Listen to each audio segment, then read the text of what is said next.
Dandadan, based on the ongoing manga that started its run in 2021, is the television anime highlight of late 2024. It's a funky, fresh, emotional ride, and whether one decides to follow the anime, manga, or both, there's plenty to appreciate.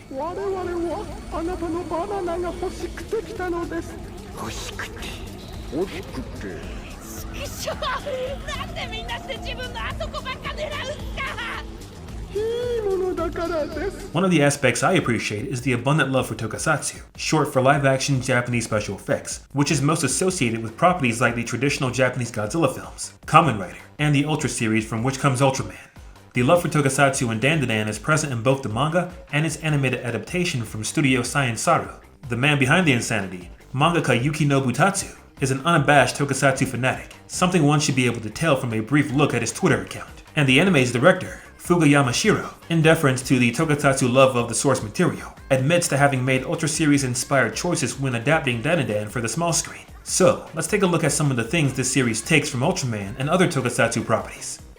The opening credits of the anime, full of character and monster silhouettes, is a love letter to the opening credits of the original 1966 Ultraman TV series, which too has its silhouettes. Furthermore, the split-second convenient placement of Momo's earring makes her resemble Ultraman, and, seconds later, Okarun punches towards the camera in a moment reminiscent of the iconic Ultraman transformation sequence.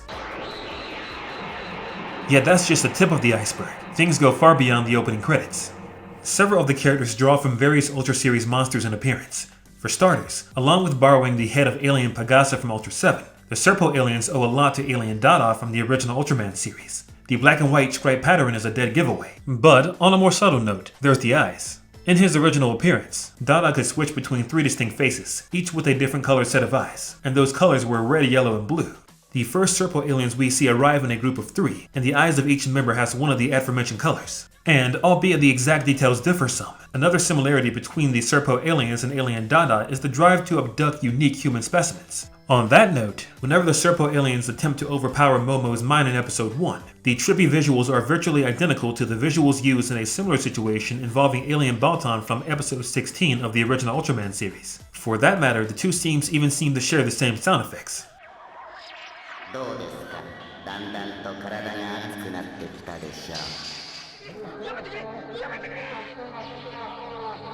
But hang on, there's more. The pose that the Serpo aliens strike to fire their rays, as seen in both the opening and in the story proper, is even evocative of an Ultraman pose when firing their beam weapon. Not the original Ultraman's cross-leg pose, but it's more like the pose done by Ultraman Taro from the 1973 TV series of the same name.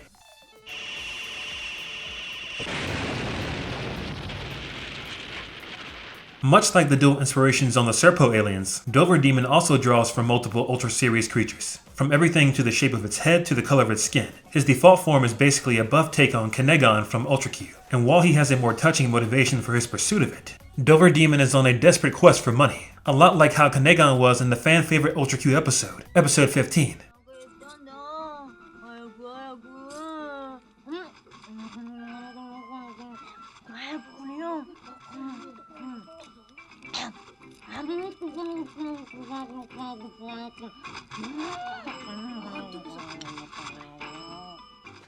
The other major inspiration on Dover Demon's design comes from Alien Baltan. Alien Baltan is easily one of the most recognizable aliens in all of the Ultra series, and Dover Demon's second form bears a striking resemblance to it. Finally, although the anime hasn't reached this part of the manga yet, there's Vamola, or as it can also be translated, Bamora. To start, she shares her name with a monster from the second episode of Gridman the Hyper Agent, a 1993 Ultra series spin-off TV series. If it seems somewhat familiar but you're not sure why, you might be more familiar with its 2018 animated sequel from Studio Trigger, SSSS Gridman. But I digress. Back to Bamora. Her exosuit is a cross between Red King and Gamora, two very popular Ultraman monsters, taking the skin texture from the former and the overall shape of the latter. Bamora is also literally a woman in a monster suit, a nod to Suitmation, the art form that involves actors bringing the aliens and monsters of Tokusatsu productions to life via costume. While it has been a historically male-dominated field, there are at least a handful of examples of suit actresses. But what do most of these Ultra series aliens and monsters have in common besides belonging to the same series and inspiring Dandadan?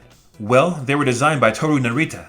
Narita was the guy responsible for designing Ultraman and many of the monsters in the earliest entries of the Ultra series. The Twilight Zone meets Giant Monster's original show, Ultra Q, its spiritual successor that introduced the concept of a combat team and an alien superhero fighting monsters, Ultraman, and the more alien-themed follow-up, Ultra 7. Narita's designs and philosophies have been highly influential, and Tatsu is one of Narita's many fans. In fact, during a 2021 interview featured on Shonen Jump's YouTube channel, Yuki Nobutatsu explicitly cites Toru Narita as an inspiration.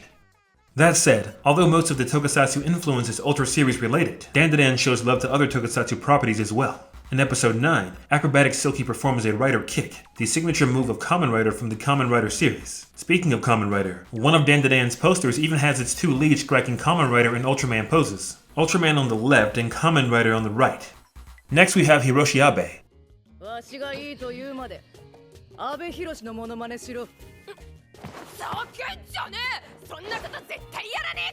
The popular actor has done a lot over the course of his long career, so much so that his Tokusatsu association is almost certainly not the reason he was mentioned. In fact, his role in the TV series Downtown Rocket is what gets the attention here. Nevertheless, I do think it's worth noting he played a fairly prominent role in a Godzilla movie once, so consider it a happy accident if nothing else. Though, since Godzilla was just mentioned, that brings us to the last major Tokusatsu influence for now.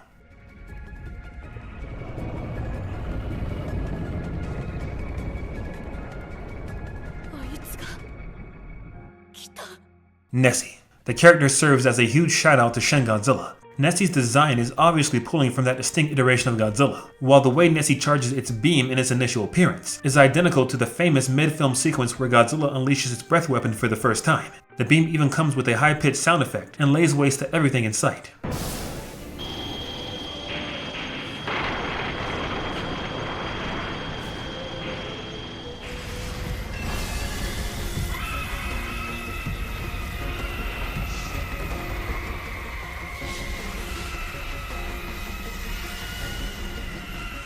And there you have it. Those are some of the ways Tokusatsu has influenced Dandadan.